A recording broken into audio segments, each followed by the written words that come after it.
गलती हो गई तो मान लो। नवी शर्ट।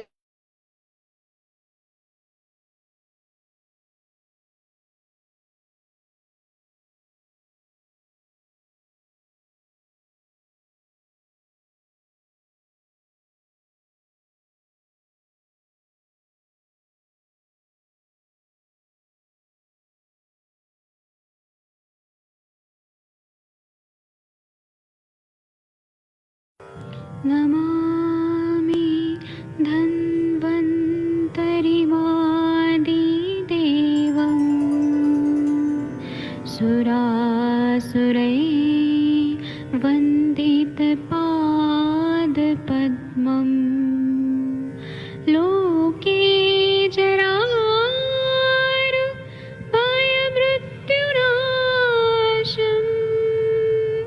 दातारमीशं विविधौषधीनां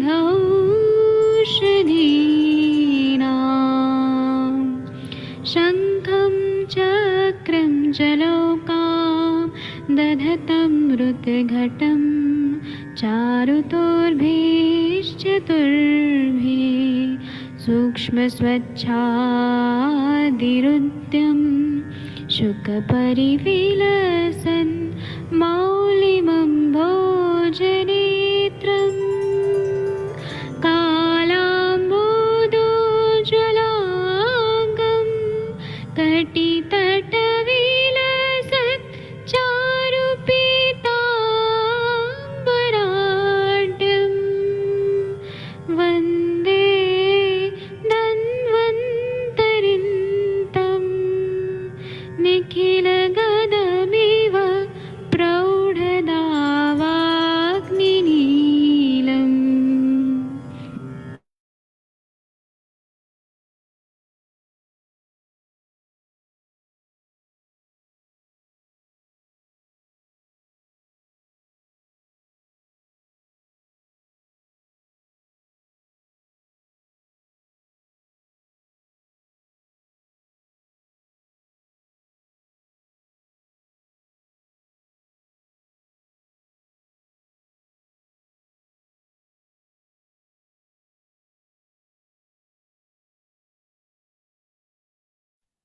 प्रणाम सभी लोगों को। मैं वैद्य अरविंद पाठक आप सभी लोग का स्वागत करता हूं। सभी लोग को कोटि कोटि प्रणाम करता हूं। आइए आज हम लोग सुश्रुत संहिता का जो दूसरा शारीरिक स्थान का दूसरा अध्याय है वो हम लोग पढ़ रहे हैं। आप सबके सब भारत के सर्वश्रेष्ठ चिकित्सक लोग हैं, सभी को मैं प्रणाम करता हूं।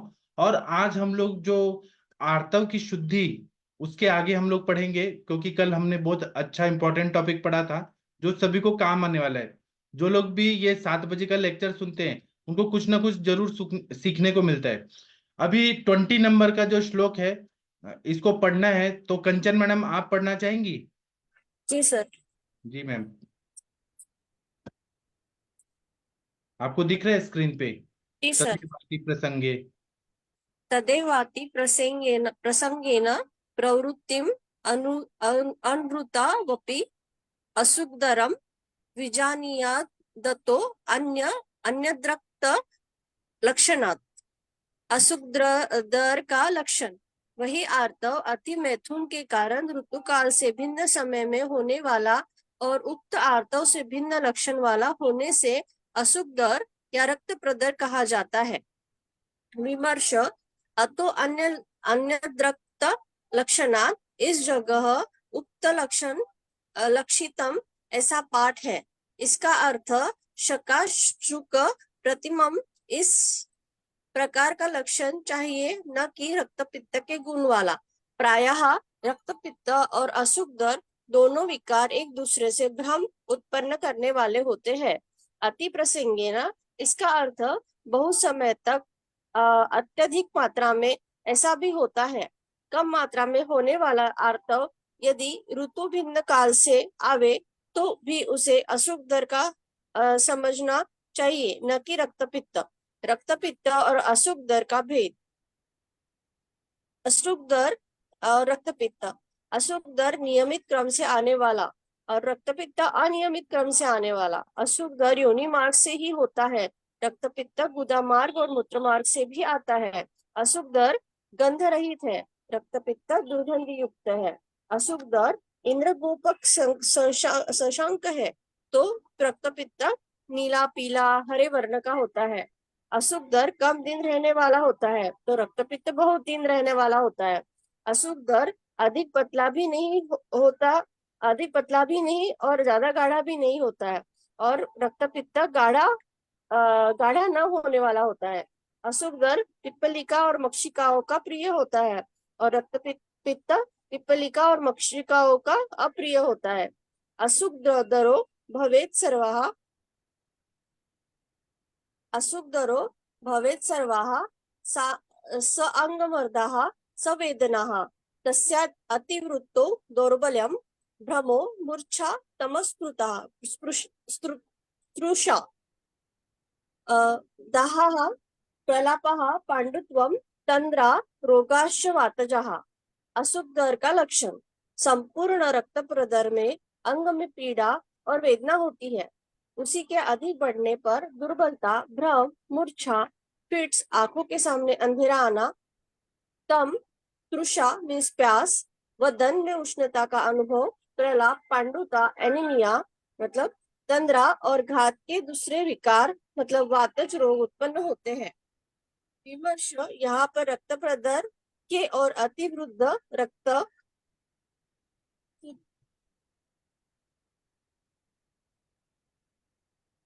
प्रदर के लक्षण बताए हैं। तंद्रा यह निद्रा का भेद है। निद्रा आर्तवस्य यस्यहा तस्य तंद्राम विनिर्दिश्यते। वातज रोग, आक्षेप आदि समझना चाहिए। अशुभ दर की अधिक वृद्धि होने से तीनों दोषों का संबंध दिखाई देता है, परंतु सामान्य अशुभ दर में केवल एक ही दोष वर्णन है। तरुण्या हितसेविन्या स्त हितसेविन्या अस्तम अल्पो उपद्रवम विषक रक्तपित्त विधानेन यथावत समुपचारयेत्। अल्पोपद्रुत रक्त प्रदर की चिकित्सा, हितकर आहार विहार का सेवन करने वाली तरुणी, हृदय उपद्रव वाली स्त्री को रक्तपित्त की चिकित्सा विधि से यथावत औषधि देवे। विमर्श, आयु में न तो बाला रहे न प्रौढ़ा और न वृद्धा हो, किंतु 16 वर्ष 30 वर्ष की हो तथा उसका आहार विहार रोग को बढ़ाने वाला न हो, प्रदर के लक्षण बढ़े हुए न हो, तो रक्तपित्त में जो हितकर आहार विहार हो उन्हें कराकर चिकित्सा करनी चाहिए। रक्तपित्त के विकार में वासा मतलब अडुलसा का प्रयोग करना चाहिए। यथा वासाया विद्यमानत्वे आशया जीवितस्य च रक्तपित्ती उवी कासी किमर्थम वसीदति। क्वेश्चन है यहाँ पे। जी चलिए, इसका टीका कहाँ तक है ये एक बार देख लेते हैं। 21 तक, यथावत समुपाचरित तक है। ठीक है, अभी हमने थोड़ा इस पे डिस्कस करते हैं। तो यहाँ पे यथावत समुपाचरित तक है। ठीक है, तो अभी यहाँ पे अस्त्रिक दर बताया, रक्त प्रदर का सब चीज बताया है, और रक्त पित्त इन दोनों से डिफरेंशिएट करना चाहिए। तो इन्होंने ये बताया है कि सुश्रुताचार्य जी ने बताया है कि तदेवाति प्रसंगेन, तद एव अति प्रसंगेन मतलब बहुत ज्यादा अगर अति मैथुन कर दिया तो वो आर्तव है, वो बहुत ज्यादा निकलने लगता है क्योंकि वायु का प्रकोप हो जाता है। प्रवृत्तम अनिर्तावपि मतलब जो ऋतु काल नहीं है उससे भिन्न समय में होने लगता है, मेटोरेजिया और मेनोरेजिया। ये सुश्रुताचार्य जी ने अलग मतलब अंग्रेजी डॉक्टर ने मेट्रोजिया मेनोरेजिया नाम दिया है, लेकिन ये हमारे आचार्य लोगों को सब मालूम था। और अस्त्रिग्धम बीजान्योत अन्योन्य रक्त लक्षणात् मतलब उक्त आर्तव से भिन्न लक्षण वाला होने से उसको अस्त्रिग्धर या रक्त प्रदर कहा जाता है। विमर्श में जो बोला है अतो अन्य रक्त लक्षणात्, इस जगह में उक्त लक्षण लक्षितम कहा गया है। मतलब जो हम लोगों ने पढ़ा सशासक प्रतिमा मतलब खरगोश के रक्त के जैसा जो रक्त होता है उससे अलग तरह का है। इसको रक्त पित्त के गुण वाला नहीं समझना चाहिए, लेकिन खरगोश के रक्त की तरह रक्त नहीं निकल रहा है। और रक्त पित्त और अस्त्रिक दर दोनों एक दूसरे को कंफ्यूजन उत्पन्न करने वाले हैं। अति प्रसंगीन है कि बहुत लॉन्ग टाइम तक या अत्यधिक मात्रा में अगर मैथुन कर्म किया जा रहा है, अति मात्रा में और बहुत ड्यूरेशन तक किया जा रहा है, उससे वायु का प्रकोप होता है। अति सर्वत्र वर्जित। अति मैथुन करना जो है स्त्रियों के लिए वो मतलब बहुत देर तक बहुत बार कर रहे हैं, उनको ये रक्त प्रदर होता है। बहुत सारे ऐसे लेडीज लोग आती हैं जो जैसे कि प्रोस्टिट्यूशन करती हैं, जहां पे बहुत बार मैथुन कर्म होता है, तो रेड लाइट एरिया से जो लोग आती हैं उनको ये रक्त प्रदर का शिकायत रहता है, क्योंकि वहां पे अति प्रसंगीन ऐसा बताया है, बहुत समय तक अत्यधिक मात्रा में। और कम मात्रा में अगर आर्तव भी है लेकिन वो अलग टाइम पे है, जैसे 15 दिन में आ गया है, 7 दिन में आ गया, तो उसको भी अस्त्रिक दर समझना चाहिए, उसको रक्तपित्त नहीं समझना चाहिए। फिर यहाँ पे विमर्श में रक्तपित्त और अस्त्रिक दर का डिफ्रेंशिएशन बताया। तो अस्त्रिक दर नियत क्रम से आता है, रक्तपित्त कभी भी आ सकता है, गुद मार्ग से, योनि मार्ग से, मूत्र मार्ग से कभी भी रक्तवाहिनी फुट के और अधोग रक्तपित्त हो सकता है। और अस्त्रिक दर है योनि मार्ग से आता है, रक्तपित्त गुदा मार्ग और मूत्र मार्ग से आता है। अस्त्रिक दर गंध रहित होता है, रक्तपित्त में दुर्गंध रहती है क्योंकि वहां पे आम बहुत ज्यादा रहता है, स्त्रोतो दुष्टि रहती है। अस्त्रिक दर में इंद्रगोप संकाश, इंद्रगोप नाम का कीड़ा होता है, उसके जैसा खून आता है। यहाँ पे रक्तपित्त में पित्त की दृष्टि है, पित्त और रक्त का एक दूसरे से साहचर्य है, तो वो एक दूसरे में मिल जाते हैं, तो गुणता और प्रमाणता वृद्धि होती है। और वहां पे विकृति रहती है, इसलिए नीला पीला हरे रंग का आता है। और अस्त्रिक दर कम दिन रहने वाला है, रक्तपित्त कंटिन्यू बहुत दिनों तक रहता है और कभी भी खून आ सकता है। और अस्त्रिक दर है बहुत पतला भी नहीं रहता है, बहुत गाढ़ा भी नहीं रहता है। और रक्तपित्त गाढ़ा ना होने वाला ये रहता है। और अस्त्रिक दर का ब्लड जो होता है वो थोड़ा फ्रेश रहता है, इसलिए चींटियां लगती हैं, मक्खियां लगती हैं। लेकिन रक्तपित्त का इतना गंदा होता है कि चींटियां भी नहीं लगती हैं, मक्खियां भी नहीं लगती हैं, वो कीड़े मकोड़े भी नहीं खाते, क्योंकि इतना गंदा पॉइजनस रहता है। फिर इसके बाद में अस्त्रिक दर के लक्षण क्या बता रहे हैं? अस्त्रिक दरो भवेत् सर्वः सांग मर्द संवेदनः तस्यातिवृतो दौर्बल्यम भ्रमो मूर्छा तमस्त्रिषा दाह प्रलापा पांडुत्वम तंद्रा रोगश्च बातजा। इसका मतलब ये है कि अस्त्रिक दर जब होता है, मेटोरेजिया मेनोरेजिया रक्त प्रदर, तो इसमें अंगों में पीड़ा होती है, वेदना होती है पूरे बॉडी में। लोअर एब्डोमेन एरिया में तो होगा ही, वजाइना में भी होगा, सर्विक्स में भी होगा, यूट्रस में भी होगा, लेकिन पूरे बॉडी में भी पेन होता है। और बढ़ जाता है तो दुर्बलता आता है, क्योंकि एचबी लेवल कम होता है। मेरे पास तो एक पेशेंट थी, उनको क्या हुआ था, फाइब्रॉइड से, तो उनकी मेंसेस जो थे ना कंटिन्यू 3-3 महीने तक आ रहे थे, वो रुकता ही नहीं था। तो वो प्रोजेस्टेरोन का इंजेक्शन लेने से थोड़ा रुकता था, लेकिन वो कंटिन्यू आ रहा था, बार बार उनको ब्लड चढ़ाना पड़ा था, इतना फाइब्रॉइड की वजह से तकलीफ हो रहा था। ऐसे ही यहाँ आयुष दर्पण की भी एक डॉक्टर थी, उनको पोस्ट में प्री मेनोपॉजल सिम्टम में रक्त प्रदर कंटिन्यू 3-3 महीने 4-4 महीने आ रहा था। तब इतना ब्लड जाएगा तो दुर्बलता आना है ही स्वाभाविक। तो आयरन के टैबलेट, इंजेक्शन और ब्लड चढ़ाना ये सब कर रहे थे वो। तो उनको यही सारे सिम्टम थे, भ्रम, मूर्छा, तम, आंखों के आगे अंधेरा छाना, तृष्णा, फिर वदन में उष्णता का अनुभव, प्रलाप, इरेलेवेंट टॉकिंग, पांडुता, तंद्रा, बात के, क्योंकि यहाँ पे धातु का क्षय हो रहा है, रक्त धातु का क्षय हो रहा है, योनि मार्ग से रक्त निकल रहा है। तो बात के दूसरे विकार भी होते हैं, मार्गस्य आवरण या क्षय से वायु का प्रकोप होता है। तो यहाँ पे तो क्षयात्मक संप्राप्ति, इसलिए वायु का प्रकोप, अगर कोई धातु निकल जाएगा एक जगह से तो वहां एयर भर जाएगा, इसलिए बात के विकार। तो ये बता दिया। यहाँ सामान्य रक्त प्रदर के, अतिवृद्ध रक्त के प्रदर के लक्षण बताए। तंद्रा बताया है कि यह निद्रा का एक भेद है, निद्रात्र अस्येव यस्याम तस्याम तंद्रा विनिर्दिशत। वातज रोग का आक्षेप यहाँ समझना चाहिए। तंद्रा जो रहती है उसमें ड्राउजीनेस बहुत ज्यादा रहता है, नींद नहीं आ रही है लेकिन वो ड्राउजीनेस बहुत रहता है, थकावट रहती है। अस्त्रिक दर की अतिवृद्धि होने से तीनों दोषों का संबंध दिखाई देता है, परंतु सामान्य अस्त्रिक दर में केवल एक ही दोष का वर्णन है, को जो वायु है, वायु की वजह से ही होता है।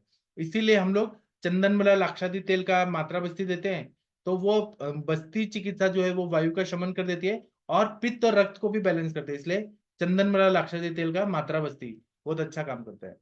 इसके बाद में बोला है कि अल्पोद्रुत रक्त प्रदर, मतलब 7-7 दिन में थोड़ा थोड़ा मेंसेज आ रहा है, लीकेज ऐसे हो रहा है, ब्लीडिंग हो रहा है, स्पॉटिंग टाइप, तो उसको भी अस्त्रिक दर बोलते हैं।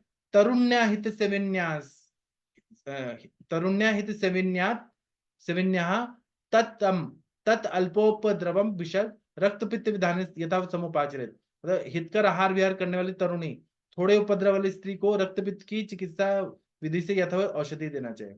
मतलब यहाँ पे तरुणी स्त्री है जो ज्यादा वृद्ध नहीं है, प्रौढ़ा नहीं है, लेकिन 16 वर्ष से 30 साल की आयु वाली है, उसका आहार विहार को रोग बढ़ाने वाला नहीं होता है, प्रदर के लक्षण बड़े नहीं होते हैं, तो उसमें जो रक्त पित्त में चिकित्सा बताइए, जैसे कि अडुलसा है, दुर्वा है, रक्त पित्त कुलकंडन रस है, फिर उसके बाद में मतलब ऐसे बहुत सारे, उशीर है, सारीबा है, तो हम लोग सारीवाद्यासव, उशीरासव, चंदनासव, ये सारे या फिर कामदुधा, फिर हम ये देते हैं प्रद्रांतक लौ देते हैं, कुछ स्तंभन के लिए देते हैं, कुछ हम लोग वहां पे पित्त शामक, सुचेखर रस है, कामदुधा, प्रवाल पिष्टी, शंख भस्म, गुलकंद, आंवले का मुरब्बा, ऐसे जो रक्त पित्त की चिकित्सा बताइए।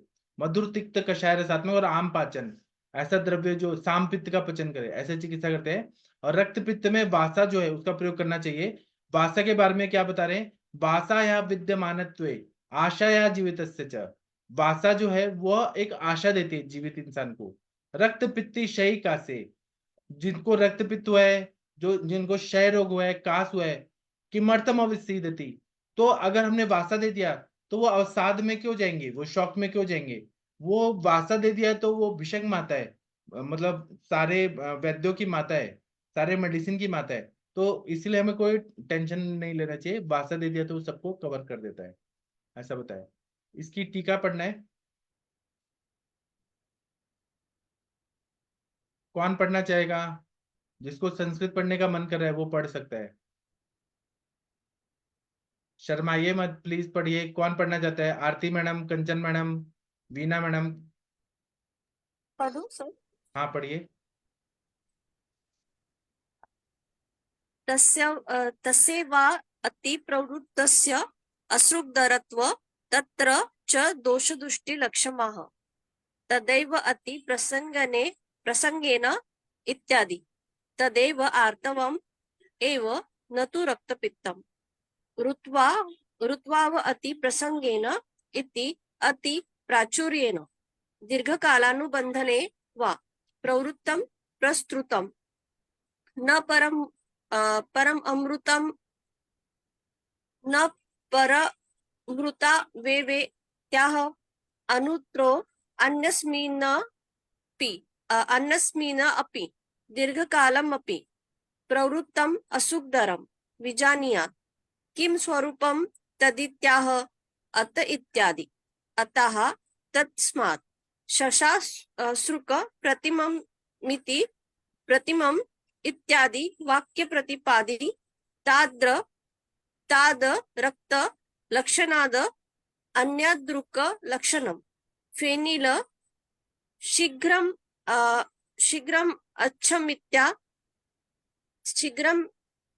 अच्छमित्या इत्यादि वाक्येन शोणित वर्णनीये यादृशं भीतं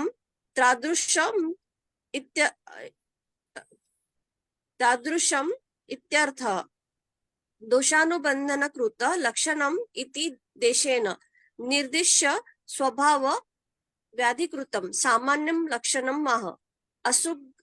असृगी इत्यादि अंगमर्दः वेदना विशेष संवेदनाः सशूलाः तस्याति स्तुतस्य लक्षणमाह तस्य इत्यादि। अतिवृत्त्या वित्यर्थः तमः अंधकार दर्शन श्वासो वा प्रलापः असंबंध भाषणं तंद्रा निद्रा भेदः वातजरोगः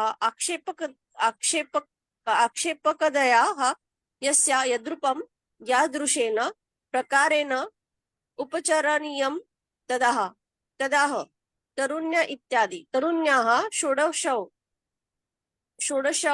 ईर्ष प्रत्यायाः हितसेविन्याः पथ्याशिन्याः। जी सर। बहुत अच्छा पढ़ा आपने मैम। इसका एक एक शब्द का अर्थ बताते हैं। कंचन मैम, आप ना एमडी कर रही हैं, तो आपको एक एक शब्द का अर्थ निकालते हुए आना चाहिए, संधि विच्छेद करके, और ये प्रैक्टिस से होता है। अभी आप ध्यान से सुनिए मैं क्या बता रहा हूँ। तस्य एव अति प्रवृत्तस्य अस्त्रिग्धरत्व तत्र च दोष दुष्टि लक्षणम आह। यहाँ पे तस्यवती प्रवृत्तस्य मतलब वहां पर अति प्रवृत्ति जब हो रही है तो उसको हम लोग अस्त्रिग्धरत्व ऐसा बोलते हैं। मतलब रक्त प्रदर को संस्कृत में अस्त्रिग्धरत्व ऐसे बोलते हैं। तत्र च दोष दुष्टि लक्षणम माह, उसमें दोष दुष्टि के लक्षण कहा है, कैसे कहा है, तो ये श्लोक का शुरुआत कैसे हुआ है, देखिए, तदेवाति प्रसंगेन, है ना, 18 नंबर का, इसीलिए यहाँ पे बोला है तदेवाति प्रसंगन इत्यादि। इसलिए तदेव अति प्रसंगे आदि से इन्होंने यहाँ पे अति प्रवृत्ति जब अस्त्रिग्धरत्व हो रहा है तो उसके दोष दृष्टि के लक्षण बताए हैं। तदेव आर्तम एव न तु रक्त पित्तम, वहां पे यहाँ पे हमें ये समझना है कि आर्तव की ही दृष्टि है, आर्तव ही अति मात्रा में निकल रहा है, यहाँ पे रक्त पित्त नहीं है, इसको ध्यान में रखना चाहिए। अब ये क्या है, आर्तव निकल रहा है, किस तरह से निकल रहा है, ऋतवाति प्रसंगेन इति, ऋतु जो है मतलब यहाँ पे अति प्रसंग हो रहा है, मतलब अति मैथुन हो रहा है और बहुत लॉन्ग ड्यूरेशन में हो रहा है। कोई स्त्री जो है, अभी बहुत सारे पेशेंट हमारे पास आती हैं जो सुश्रुत में योनि व्यापत बताया है, उसमें अत्यानंदा योनि व्यापत बताया है कि एक स्त्री होती है, उसको ना 10 इंसान भी मिल जाए मैथुन करने को तब भी उसकी तृप्ति नहीं मिलती है। और ऐसे ही मॉडर्न साइंस में सेक्सुअल डिसऑर्डर ऐसा बताया है। तो अति प्रसंग में बहुत बार करने, बहुत लोगों के साथ करने में या बहुत ड्यूरेशन में करने से वायु का प्रकोप होता है, बार बार वही वही क्रिया करते हैं। कोई भी चीज, अगर मैं बार बार खांसूंगा भी तो मेरा वात का प्रकोप होगा, अगर मैं हंसूंगा भी, ज्यादा जोर से बोलूंगा तब भी वायु का प्रकोप होगा। यहाँ पर क्रिया जो है, वो क्रिया अगर अति मात्रा में होगी तो वायु का चल गुण बढ़ता है। इसीलिए अति प्रसंगेन, अति प्रसंगेन मतलब अति मैथुन करने से। इति ऋतुवा, जब ऋतुवा बोल रहे हैं ऋतु से अतिरिक्त, अति प्राचुर्यन मतलब बहुत मात्रा में, दीर्घ कालानुबंधेन भाव, दीर्घ काल तक अगर ये किया जा रहा है मैथुन और बहुत मात्रा में किया जा रहा है, प्रवृत्तम प्रसृतम मतलब वो प्रवृत्ति बहुत ज्यादा होती है और ब्लीडिंग बहुत ज्यादा निकलती, बहुत ज्यादा हैवी मेंसेस आ रहे हैं, कंटिन्यू आ रहे हैं, पैड बार बार बदला जा रहा है तब भी वो रुक नहीं रहा। न परमृता व्यवेत्याह अनृतो अन्यस्मपि दीर्घकालमपि प्रवृत्तश्रम विजानीयात्। तो यहाँ पे न परमृता, इसका मतलब ये बता रहे हैं, न परमृता व्यवेत्याह, इसका मतलब यह है कि अन्य अन्यपि मतलब अन्य कारण में भी अगर दीर्घ काल तक प्रवृत्ति अगर हो रही है, जरूरी नहीं है कि अति मैथुन क्या है, वहां पे ये भी हो सकता है कि रक्त प्रदर का कारण मतलब उन्होंने वैसा हेतुओं का सेवन किया। अब हेतु में अगर हम लोग ने देखा तो हेतु बहुत सारे बताए हैं, वो मैं आप लोगों को थोड़ा बताता हूँ। उसमें अगर कोई स्त्री बहुत ज्यादा क्षार खा रही है, क्षार का सेवन कर रही है, बहुत ज्यादा नमक वाला चीज खा रही है, बहुत खट्टा चीज खा रही है, बहुत गुरु पदार्थ खा रही है, बहुत तीखा चीज खा रही है, कटुरस, बहुत विदाह उत्पन्न करने वाला खा रही है, और अगर जलचर प्राणियों का मांस बहुत ज्यादा खा रही है, और ग्राम्य आहार बहुत कर रही है, खीर बहुत ज्यादा खा रही है, खिचड़ी बहुत ज्यादा खा रही है, दही खा रही है, शुक्त कल्पना मतलब जिसमें एसिड है, जैसे कि विनेगर वगैरह बहुत ज्यादा मात्रा में खा रही है, दही का पानी ज्यादा, मद्य ज्यादा पी रही है, तो उसको 100% प्रदर होता है।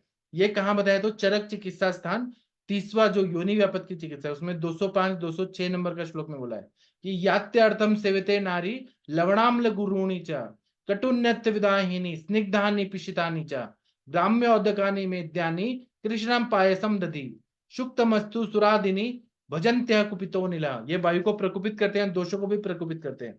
तो यहाँ पे ये बोल रहे हैं कि अन्य कारणों के वजह से भी दीर्घ काल तक अगर प्रवृत्ति हो रही है उसको हमको अस्त्रिग्धर, रक्त प्रदर ये समझना चाहिए। अस्त्रिग्धर और रक्त प्रदर सिनोनिम्स है, पर्यायवाची शब्द है। फिर बोल रहे हैं किम स्वरूपम तदित्याह, मतलब किस तरह का वो रक्त प्रदर होता है, उसको कैसे समझे कि रक्त प्रदर है, इसके लिए अत इत्यादि से कहा गया है। श्लोक में अगर हम देखेंगे तो कहीं अत है, अत, जैसे कि 20वां नंबर का जो श्लोक है इसमें तस्यातिवृतो ऐसे बोल के अत, अत शब्द से शुरू किया गया है। यहाँ पे अस्त्रिग्धम विजान्यत अतो अन्य रक्त लक्षणात्, अत शब्द से यहाँ पे बोला है। अब यहाँ पे क्या बोला है वही चीज हम लोग देखते हैं नीचे, तो यहाँ पे उसका स्वरूप बता रहे हैं। अत एतस्मात्, अत इस तरह से होता है कि सशासक प्रतिमम मित्यादि वाक्य प्रतिनाथ रक्त लक्षणात् अन्य दृक् लक्षणम, मतलब जैसे खरगोश का रक्त होता है वो प्रतिपादित पहले कर दिया शुद्ध आर्तव का, उसके अन्य अन्य दृक् लक्षणम, ऐसा देखने की योग्य दृक् लक्षणम, अन्य लक्षण जो दिखता है वो कैसा होता है, तो फेनिल होता है, मतलब झागदार हो रहा है, उसमें एयर बबल्स आ रहे हैं, ऐसा रक्त प्रदर में रक्त होता है। और ये आप लोग ऑब्जर्व करिए, मेरे को दिखाया है मेरे पेशेंट लोगों ने कि पैड में जब भी वो आता है ना तो पैड ऐसे निकाल के दिखाए तो उसमें बहुत ज्यादा झाग झाग आता है। शीघ्रम अच्छम इत्यादि वाक्यन, बहुत जोर से जल्दी निकलता है, और कभी अच्छ होता है, शीघ्रम अच्छम इत्यादि वाक्यन शोणित वर्णनीय यादृशम अद्वितम तादृशम इत्यार्थ। जिस तरह से रक्त निकल रहा है, शोणित के बारे में बताया गया है, वैसे ही ये रक्त फ्रेश ब्लड भी आ सकता है। दोषानुबंध कृत लक्षणम अतिदेश निर्देश्य, मतलब दोषों का अनुबंध होता है। जैसे बात से होगा तो वहां पे रुक्षता रहेगी बहुत ज्यादा, जब भी वो मेंसेस का फ्लो आएगा ना तो वो जब निकलेगा तो ड्राइनेस फील होगा बहुत ज्यादा, रुक्ष होगा, उसमें स्निग्धता नहीं होगा। जबकि नॉर्मल जो भी आते हैं तो उसमें स्निग्धता रहती है। लेकिन ये दोषानुबंध से वायु की वजह से रुक्षता रहेगा, अरुण रंग का होगा, काला होगा। पित्त की वजह से दाह युक्त होगा, बर्निंग हो रहा है बहुत ज्यादा।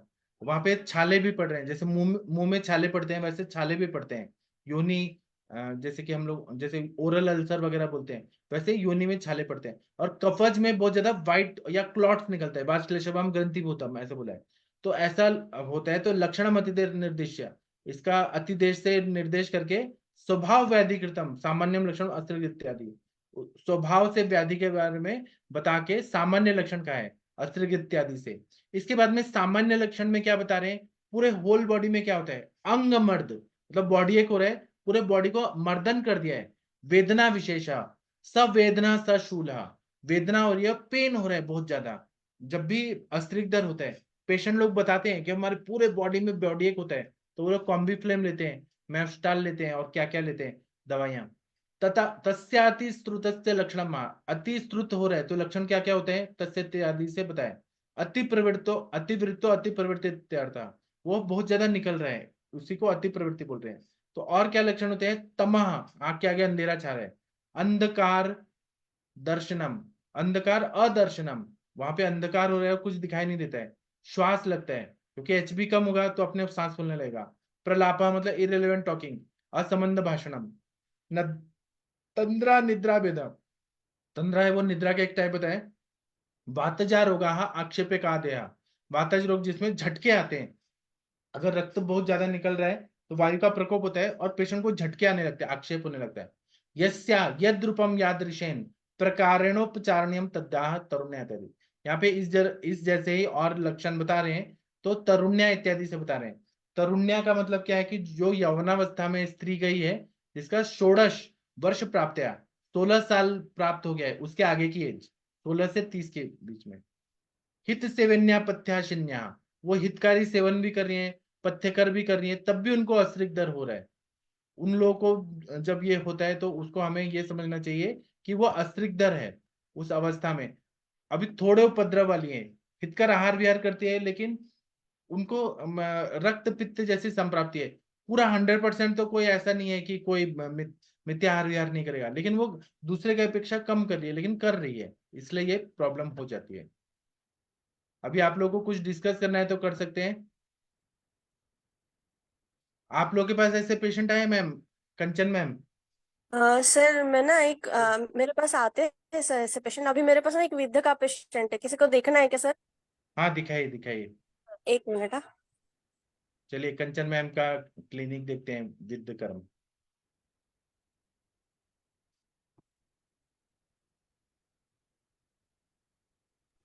Sir 1 minute. हाँ, वीडियो हाँ स्टार्ट। कोई बात नहीं है, आप करिए। एक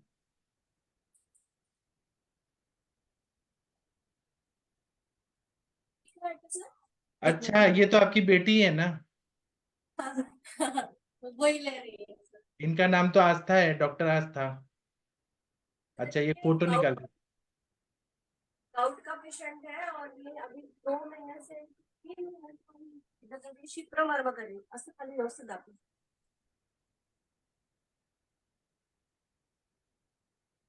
इसको पुणे में निर्वात चिकित्सा भी बोलते हैं। वो पॉइंट पे आपने वो डाल दिया,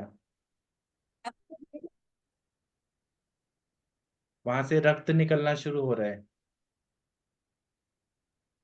इनके पूरे फिंगर्स ऐसे सोलन थे और उनको चलने में भी प्रॉब्लम हो रही थी। अभी ये यहाँ से मैं थोड़ी देर रख के फिर से निकाल रही हूँ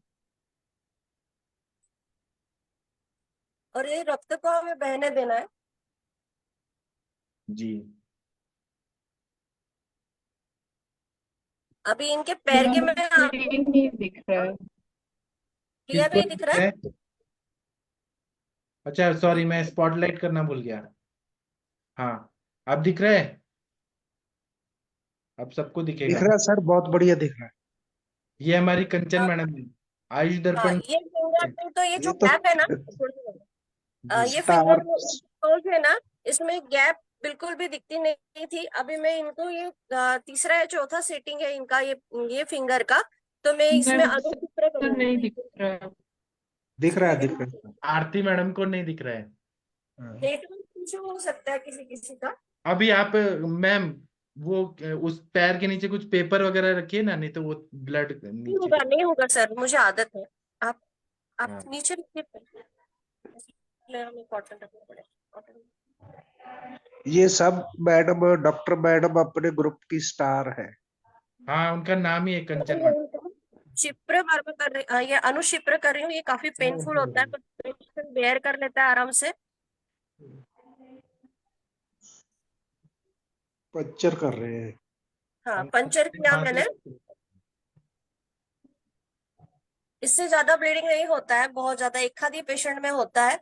और इसे हमें छोड़ना पड़ता है, क्योंकि हम उसको क्लोज करेंगे ना, तो जो हमने ओपन किया है ना वहां पे पोर, तो वो फिर से क्लोज हो जाता है। इसलिए थोड़ा सा हमको वहां पे यही करना पड़ता है। और यहाँ से देखिए, अभी ना थोड़ी देर में हमें ये नीचे वाला जो कॉटन मैंने रखा है ना, वो काफी हद तक भरा हुआ रहेगा, क्योंकि यहाँ से अनुक्षिप्र से वो काफी ज्यादा निकलता है।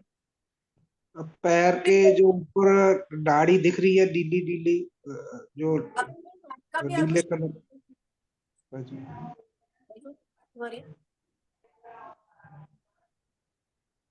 दो या तीन पॉइंट करने के बाद हमें नीडल्स चेंज करनी पड़ती है। अभी ये जो फिंगर दिख रहे हैं ना आप, उधर का दिख रहा है, ये अभी आपको हेलो मैम, सिमिलर एक बार लग रहा। काइंडली एक्सप्लेन कर देंगे?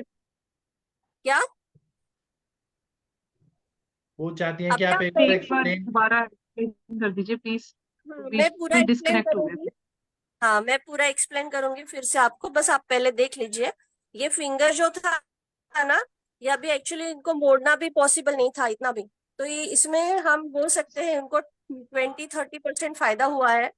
ये फिंगर तो पूरा, मतलब ये जो है ना, ऐसा पूरा मोटा हो गया था, ये नेल पूरा खराब हो गया था। देखो आप, अच्छा आना स्टार्ट हुआ है इनका नेल आधा, देख रहे हो नीचे से। हाँ, नीचे सही आएगा, ऊपर से चला जाएगा। हाँ, और ये जो है ना, ये फिंगर भी पूरा ऐसे मोटा हो गया था, मतलब आप पहचान भी नहीं पाओगे। मैं पहले वाले पिक्चर्स भी डालती हूँ, आपको समझ में आएगा डिफरेंस। अभी देख रहे हो आप, देख ये रहे हैं। पूरा पूरा मोटा, पर ये अभी फोल्ड नहीं हो रहा है। मुझे लगता है फ्यूज हो गया है ये। होगा या नहीं होगा मुझे पता नहीं, मैं ट्राई कर रही हूँ बस। ये फिंगर भी उनका वैसे ही होना स्टार्ट हुआ था, पर इसमें भी काफी इंप्रूवमेंट है। अभी ये फोल्ड तो कर पा रहे हैं एटलीस्ट। अभी यहाँ के दो अनुक्षिप्र ले रही हूँ मैं, ये भी काफी पेनफुल होते हैं, पर एक्चुअली पेशेंट करने देता है इसलिए मैं कर रही हूँ, नहीं तो पेशेंट करने ही नहीं देता है। दिख रहा है अभी? दिख रहा है जी, दिख रहा है, बहुत बढ़िया दिख रहा है। अभी यहाँ से थोड़ा सा ब्लीडिंग हुआ। हो रहा जी।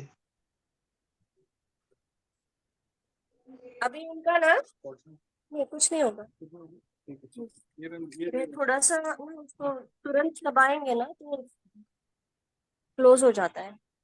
तो कोई problem नहीं। ये पेशेंट का कलर देखिए आप, इनका मैं पहले वाला वीडियो डालूंगी। इनका कलर भी फेयर हो चुका है, एकदम नॉर्मल। हाँ, एकदम रिलैक्स। इस तपन ही मरम्म पे कर रही हूँ मैं। ओ भाई। ये भी काफी कम हुआ। आप इनसे बात भी करना थोड़ी देर में। इनका स्तपनी मर्म किया मैंने इधर। आप बोलिए, आपको कैसे लग रहा है? पहले से मेरा बहुत बेटर है। स्ट्रेस ले रहा था मैं, अभी काफी बेटर है। मतलब ये सब चीज करने में मुझे बहुत इम्प्रूवमेंट लग रही है। उंगली, वो लेफ्ट सेकंड लास्ट उंगली बहुत सूजन वाली थी, ये वाली। अभी आप कौन सी टैबलेट खा रहे हैं? अभी मैं कर रहा हूँ पिछले 15 या 20 दिन से। कुछ चलने में कितना प्रॉब्लम हो रहा था? मुझे भी नहीं पता था पहले तो। डॉक्टर में से तब तो मैं खड़े भी नहीं हो पा रहा था, पर अभी तो मैं बहुत बेटर हूँ। 80% बेटर है, 20% विदाउट टेबलेट चल रहा हूँ, खाली गिलो ही ले रहा हूँ बस। इनको अभी ना वही पॉइंट है, मैं आगे भी करूंगी, वो भी देख लीजिए। फिर हम इसका जो है ना, वो पूरा एक्सप्लेन करूंगी मैं। सारी करने से अभी ये फोल्ड ही नहीं हो रहा है ना, इसे हम यहाँ पे अगले भी करेंगे। वाह जी।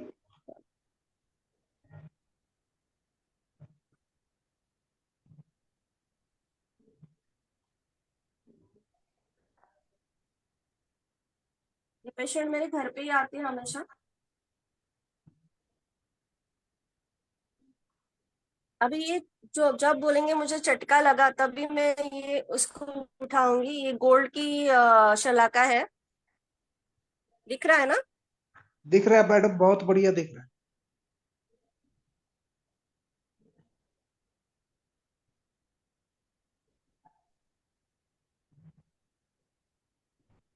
वाह जी वाह।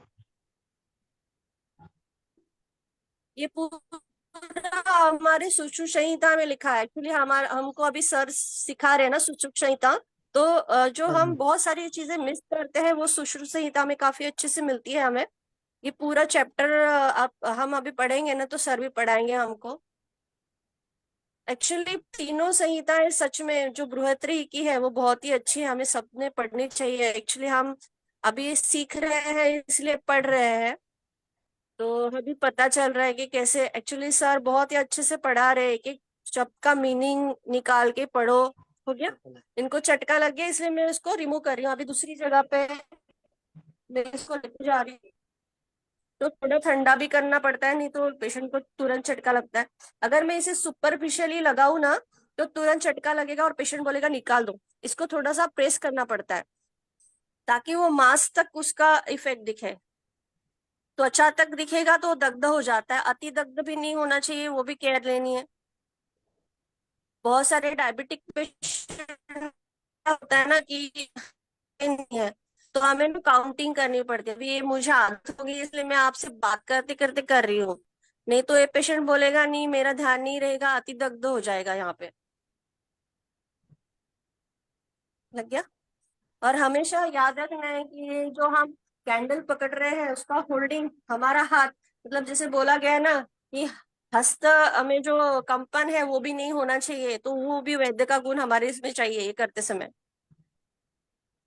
और मैं चाह रही हूँ कि थोड़ा सा अग्नि करके यहाँ पे उनका जो मूवमेंट है फिंगर का वो अच्छा हो जाए, इसलिए मैं यहाँ पे अग्नि भी कर रही हूँ। और कभी भी विद्ध करके अग्नि करना होता है।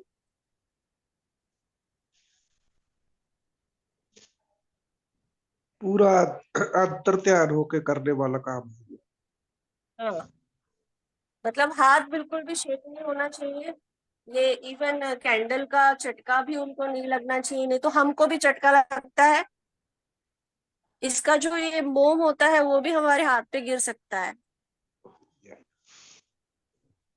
एक्चुअली ये सुनार है तो इनको हाथ का बहुत ज्यादा काम रहता है, सभी चीजें बनाना करना, तो ये इनको डिफिकल्टी हो रही थी। तो काफी हद तक तो मैंने इनको ठीक किया है। बहुत अपथ्य सेवन करते थे, गुटखा खाते थे बहुत ज्यादा, अभी गुटखा पूरा छुड़वा दिया मैंने। हो गया? चलो ठीक है, मैं बात करती हूँ सर। मैं 9 बजे बताऊँ क्या हाँ, बाकी नौ का? बजे बताइए, 9 बजे बताइए। ठीक है सर, कर लेते हैं। हाँ, तो आप सभी लोग थैंक यू बोलिए कंचन मैम का कि उन्होंने लाइव दिखाया विद्य कर्म अग्नि कर्म। Thank you ma'am. Kanchan ma'am बहुत बहुत धन्यवाद आपका, आपने बहुत अच्छा सबको गाइड किया है। हाँ, और किसी को सीखना है तो कंचन मैम को अपने पास बुलाइए या कंचन मैम के पास जाके सीखिए मुंबई में। Thank you. बस मेरे पास अभी आया था पेशेंट, मुझे लगा मैं शेयर कर दूं आप लोगों के साथ। बहुत अच्छा किया आपने मैम। मैं ये बहुत बढ़िया किया, बहुत बढ़िया मैं किया। 9 बजे बताती हूँ सर से सब डिटेल्स। 9 बजे ये डिटेल्स बताएंगी, सब लोग ध्यान से सुनने आइए कि मैम क्या बता रही हैं। जरूर आएंगे सर, जरूर हाँ, आएंगे। और हरिहर सर को तो बहुत ही मजा आएगा जब मैम बताएंगी तो ये बात कहना है। हाँ सर, आप जरूर 9 बजे वाले सेशन में आइएगा। मुझे ये बात कहना है कि जब मैं बीएमएस कर रहा था पुणे में, तो जो वैद्य लोग के पास हम सीखने जाते थे वो हमें भगा देते थे बाहर कि तुम लोग बाहर जाओ, हम तुम्हें विद्य कर्म नहीं सिखाएंगे, अग्निकर्म नहीं सिखाएंगे। तो हम लोग क्या करने जाते थे, तो पुड़िया बनने जाते थे। दवाई को पेपर ऐसे बना के उसमें दवाई डाल डाल के और उसकी पुड़िया बनाओ और पेशेंट को दो, मतलब कंपाउंडर का काम करते थे। तो आज समाज बदल गया है, अभी लोग सिखा रहे हैं, ये बहुत बड़ी बात है। पहले लोग सिखाना नहीं चाहते थे अपनी विद्या। अभी कंचन मैम का देखिए, उन्होंने किया भी और सिखाया भी। 28 ईयर्स का प्रैक्टिस है कंचन मैडम का। तो क्या वो बात। हमें उनको रेस्पेक्ट देना चाहिए कि वो अच्छे भावना से सिखा रही है सबको। बहुत बढ़िया बात है सर। पहले तो वैद लोग जो कारीगर होते थे, जब मिस्त्री होते थे, वो अपने साथ ही ले जाते थे, गुड़ बांटते नहीं थे। गलत बात है, बहुत गलत बात है। अगर अभी किसी ने सीख लिया और उनके हाथ से पेशेंट ठीक हुए, तो फिर कितना पुण्य मिलेगा जिन्होंने सिखाया है, वो भी तो सोचना चाहिए। हाँ जी सर, ये तो गुरुजी ने लिखाया हुआ है, अगर एक पेशेंट भी ठीक हो जाता है, करोड़े काप धेनु गाय दान करने जितना पुण्य है। वही तो, सिखाना चाहिए, हर चीज बताना चाहिए। किसके हाथ से कहाँ पे कौन ठीक हो जाए हमें नहीं पता है। हो सकता है कि हमारे परिवार के लोग वो डॉक्टर पास जाए और ठीक हो जाए, कि बिल्कुल कहीं पर भी कुछ भी हो जाए, या हम खुद बीमार पड़े और हमें जरूरत पड़े, हमें मालूम ही नहीं कौन करता है, तो फिर कैसे होगा। ठीक है, तो अभी आप लोग चलो, आगे। छुट्टी कर हाँ, लेते हैं सर अभी। हाँ, तो फिर 9 बजे मिलते हैं। तो अभी मैं छुट्टी कर देता हूँ, जैसा कि ज्ञानी जी ने बोला। अभी मैं छुट्टी करता हूँ, 9 बजे मिलते हैं, थोड़ा ब्रेक ले लेते हैं। थैंक यू, प्रणाम सभी लोग को। और नया श्लोक हम लोग कल करेंगे। तो थैंक यू, प्रणाम, फिर मिलते हैं। प्रणाम, बहुत बहुत सत्कार आप